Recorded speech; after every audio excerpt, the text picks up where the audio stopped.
زیارت عاشورہ، جس کے متعلق علماء نے لکھا ہے کہ یہ حدیث قدسی.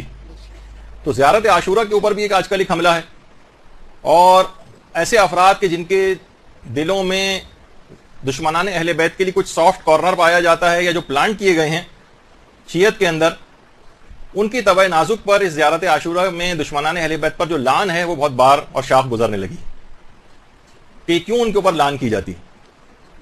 تو دیکھیے، جیسے کہ ابھی آپ سے کہا کہ حدیث قدسی شمار کیا ہے اس کو علماء نے. دیکھیے، ویسے تو زیارت عاشورہ عاشور کے روز پڑھنے کی زیارت ہے، لیکن دن و رات میں علماء نے لکھا ہے کہ دن و رات میں کسی بھی وقت اس زیارت کو پڑھا جا سکتا ہے، کیونکہ انتہائی مجرب ہے، خاص طور پر حاجات وغیرہ کی قبولیت کے لیے. اور باقاعدہ آیت اللہ بہجت سے منسوب ایک ان کا ایک خواب ہے، جس کو باقاعدہ طور پر میں نے کسی کتاب وغیرہ کے اندر تو نہیں دیکھا، لیکن ان سے ایک بہت شہرت دی جاتی ہے کہ انہوں نے اپنے استاد آیت اللہ علی آقا قاضی کو خواب میں دیکھا تھا. تو پوچھا تھا کہ کیا کوئی آپ کے دل میں ایسی حسرت ہے کہ میں دنیا میں واپس اگر آ جاؤں تو کون سا کام میں ایسا ہو کہ جو روزانہ انجام دوں جس کو. تو انہوں نے کہا ہاں، ایک حسرت ہے، کاش میں اس دنیا میں آ کر روزانہ زیارت عاشورہ پڑھا کرتا. ضرور.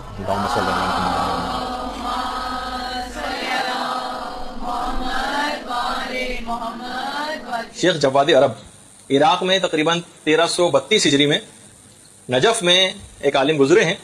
انہوں نے خواب میں حضرت اسرائیل کو دیکھا اور سلام کیا حضرت اسرائیل کو، اور حضرت اسرائیل سے پوچھا کہ آپ کہاں سے آ رہے ہیں؟ کہا میں شیراز سے ابراہیم محلاتی، جو ایک اور بڑے عالم تھے شیراز کے، ان کی روح کو قبض کر کے آ رہا ہوں. کہا کہ ابراہیم محلاتی کا کیا حال ہے، کس حال میں ہے ان کی روح؟ کہا کہ برزخ میں ایک باغ میں ہے، اور 1000 فرشتے ان کے سپرد کیے گئے ہیں جو مکمل شیخ ابراہیم محلاتی کی اطاعت کرتے ہیں. کہہ رہے میں بڑا حیران ہوا، اور خواب میں نے پوچھا کہ اتنا بڑا مقام شیخ ابراہیم محلاتی کو کس وجہ سے حاصل ہوا قبر میں؟ کہا کہ حضرت اسرائیل نے کہا کہ زیارت عاشورہ کو پابندی سے پڑھنے کی وجہ سے. زیارت عاشورہ کی اتنی حد تک شیخ ابراہیم محلاتی پابندی کرتے تھے کہ 30-35 سال تک مسلسل پڑھی، اور اگر کسی وقت نہیں پڑھ پاتے تھے، بیمار ہو جاتے تھے، تو ایک نائب مقرر کرتے تھے جو ان کی طرف سے زیارت عاشورہ کو پڑھا کرتا تھا.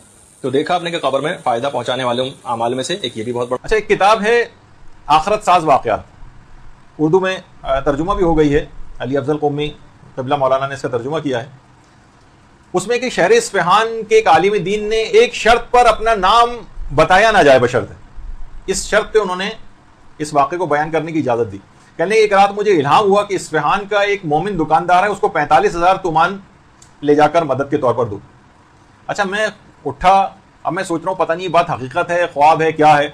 بہرحال وہ مشخص کر دیا گیا تھا، دکاندار میں اس کو پہچانتا تھا. خواب میں مجھے حکم دیا گیا کہ جاؤ اور اس کو 45,000 تومان دو. اچھا، میں بہرحال اس کی دکان پہ گیا، کچھ گاہک وغیرہ موجود تھے. میں نے اس سے کہا کہ میں تم سے اکیلے میں کچھ ملنا چاہتا ہوں. وہ مجھے ایک مسجد میں برابر میں لے گیا. مسجد میں جب لے گیا تو میں نے کہا کہ تم کوئی پریشانی کا شکار ہو؟ اس نے کچھ بتانے پر تیار نہیں ہوا. جب بہرحال کچھ بتانے کو تیار نہیں ہوا تو میں نے اپنی جیب سے وہ لفافہ نکالا جس میں 45,000 تومان تھے. بس اس کو کہا کہ تم یہ لے لو، مجھے حکم ہے کہ تمہیں دے دوں.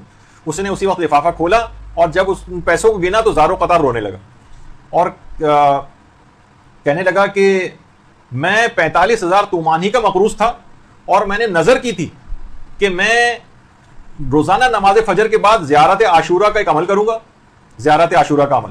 اور آج اس زیارت عاشورہ کے عمل کا 40واں روز ہے، اور 45. اچھا، وہ عالم کہتے ہیں کہ میں نے جب وہ خواب میں نے دیکھا تھا کہ اس کی جا کر مدد کرنی، بس پیسے کتنے، میں نے جا کر اپنے پیسوں کو ٹٹولا اور گنا تو دیکھا وہ 45,000 تومان ہی تھی. اور جب اس آدمی کو بھی 45,000 تومان، تو خود زیارت عاشورہ علی الخصوص علماء فرماتے ہیں، خاص طور پر عام طور پر بھی دعاؤں کی قبولیت کے اعتبار سے بھی، اور اس لحاظ سے بھی کہ اگر ہم شب قدر میں اس زیارت عاشورہ کو پڑھیں اپنے تمام مشکلات اور پریشانیوں کے حل کے لیے، تو وہ بھی بہت اہم ہے.